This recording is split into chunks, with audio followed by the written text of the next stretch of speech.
Como siempre, señor presidente.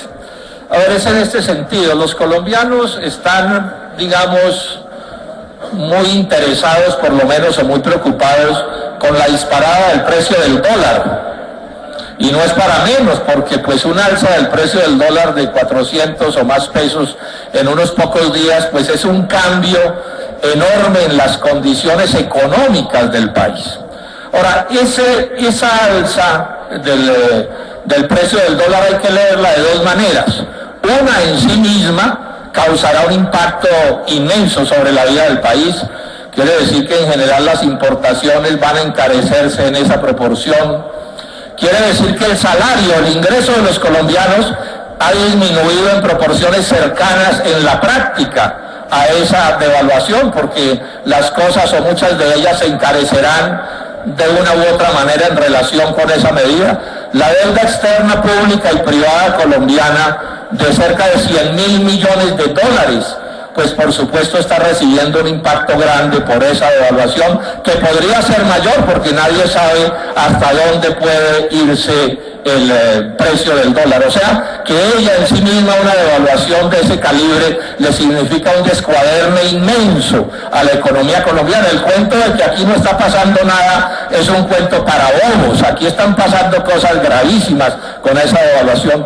Pero además, senadores y colombianos, esa devaluación también actúa como una especie de termómetro que mide enfermedades, si se quiere, más graves que la propia devaluación. Eso es lo que está sucediendo. Es como cuando a uno se le va la temperatura a 40 grados.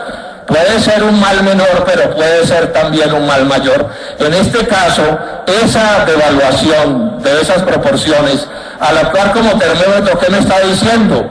Que es un reflejo de la caída de los precios del dólar, de los cuales depende tanto la economía nacional. O sea, vienen graves problemas también por las causas de la devaluación, que en primer término se relaciona con la caída de los precios del del petróleo en proporciones inmensas, una caída del precio del petróleo de $40, cuando tenemos una economía como adicta al petróleo, como narcodependiente, pero en el sentido de petróleo dependiente. Ese es un hecho supremamente complicado, pero no es solo, no es verdad que sea solo el problema de la caída del precio del dólar, del petróleo. Es que la economía ya venía enferma por otras razones. Por ejemplo, un déficit fiscal de más de 12 billones de pesos, alguien dice que es de 18, antes de que se cayeran los precios del petróleo y antes de que hubiera devaluación, nos muestra que la economía ya estaba enferma, y sobre todo la economía estaba enferma porque teníamos un desbalance de la balanza de la cuenta corriente de más de 4,5 puntos del Producto Interno Bruto, que es altísimo. Entonces, aquí lo que se está armando es como algo que uno podría llamar la tormenta perfecta, ¿no? Del balance grave de la balanza comercial, del balance grave de la cuenta corriente, devaluación del dólar, caída de los precios del petróleo, más la situación de la economía industrial y de la economía agropecuaria. Yo diría que la tormenta perfecta es lo que está sucediendo, pero sobre todo me interesa enfatizar este aspecto, señor presidente, porque este es un debate de más de 2 décadas. Es la prueba rotunda del fracaso del modelo económico del libre comercio.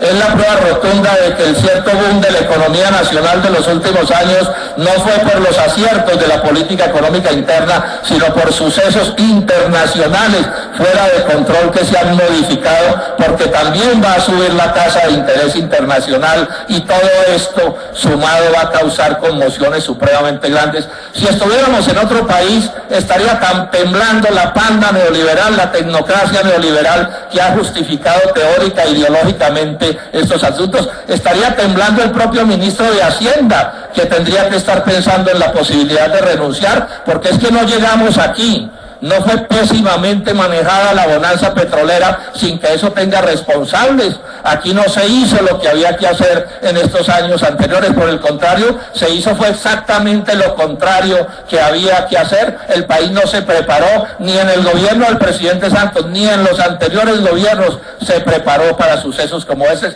O sea que nos podemos estar acercando a un 1999, pero agravado y aumentado por las circunstancias en las que estamos. Esto lo planteo simplemente, señor presidente, como una constancia del Polo y como una especie de abrebocas para los grandes debates que habrá que hacer en Colombia. Y en ese sentido llamo a los medios de comunicación, principalmente a los principales de Bogotá, para que no se sumen al tapen de la Casa de Nariño. ¿Cómo es posible? Termine, senador. ¿Es posible que hoy el principal medio de comunicación de este país nos titule en primera página con un titular esperanzador, como si las cosas de la economía no estuvieran en la gravedad en la que estamos? Debemos hacer un gran debate, que el Polo lo propone desde ya. Ha fracasado el modelo económico neoliberal y del libre comercio como una manera de garantizarle a este país el crecimiento y la prosperidad que realmente requiere. Muchas gracias, señor presidente.